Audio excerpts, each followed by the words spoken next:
Why is it that Psalm 23 hits different, so much deeper, after you cross 60?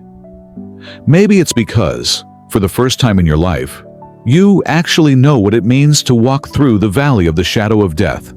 Not just metaphorically, but literally. As you've seen friends buried, your body weaken, dreams shift, and your past stretch longer than your future. You finally realize that "the Lord is my shepherd, I shall not want" isn't poetic fluff. It's a bold declaration from someone who's been stripped of everything the world says you need, yet still stands, still breathes, still believes. At 30, it sounds like comfort. At 60, it sounds like survival. You now understand the weight behind "He makes me lie down in green pastures," because you know how rare peace is in a world that never stops taking your time, your energy, your health, your people, your plans. And those still waters? You've stopped looking for rushing rivers of excitement, and you've started craving the kind of calm that only comes from knowing your soul is anchored in something eternal.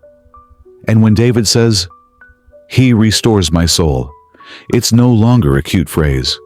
It's the cry of someone who's had their soul shattered by betrayal, diagnosis, loneliness, shame, or regret. And somehow, God still put the pieces back together. By now, you've walked enough miles in the wilderness to know the shepherd doesn't always lead you around the darkness. He walks you straight through it, but he never leaves you. That's the shocking part. You thought your faith would spare you the pain, but now you know it's what carried you through it. You used to think restoration meant everything going back to how it was. Now you know it means God taking what's broken and giving it new purpose. You begin to understand Romans 8:28 isn't cliché. It's a lifeline. All things work together for good doesn't mean all things feel good. But looking back, the hardest seasons often held the deepest growth. Psalm 23 doesn't hit harder after 60 because life is gentler.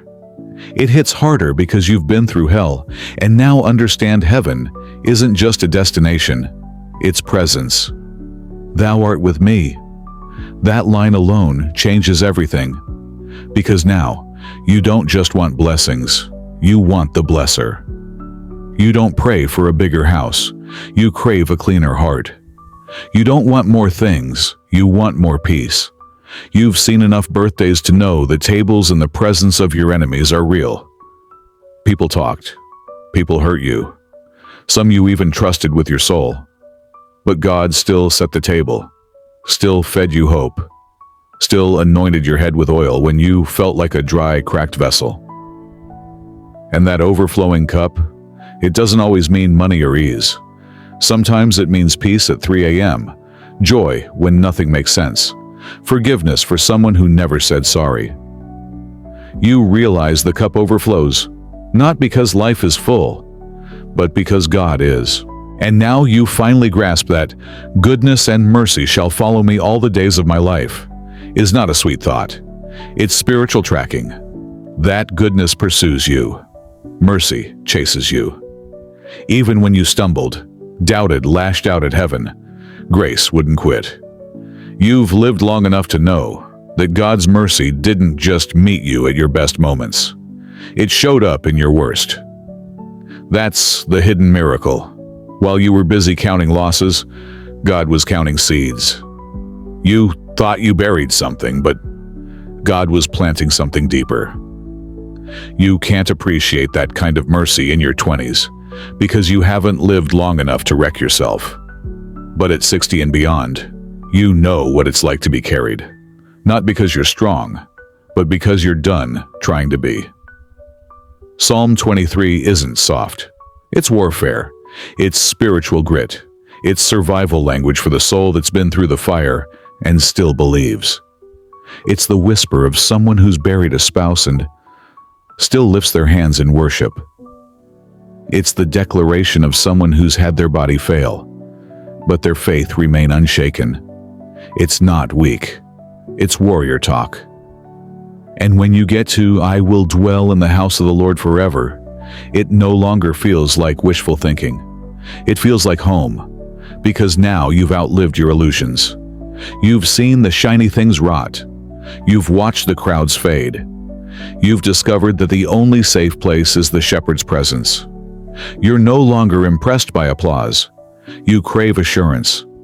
You're no longer chasing status. You're after sanctity. That's the hidden beauty. They told you Psalm 23 was comforting, but they never warned you it's a weapon. Not a lullaby, but a battle cry. Not a bedtime prayer, but a warrior's anthem. So the next time you whisper it, don't just recite it. Declare it like someone who's been through the valley and came out with fire in your bones and gratitude in your chest. Because if you're still breathing after all you've faced, that means the shepherd isn't done with you yet. You've still got oil left. You've still got a seat at the table. You've still got a story to tell. You've still got forever to look forward to. And every step from here is not just survival. It's sacred. So keep walking, keep trusting, keep declaring, and never forget. He never promised it would be easy, only that he would be there.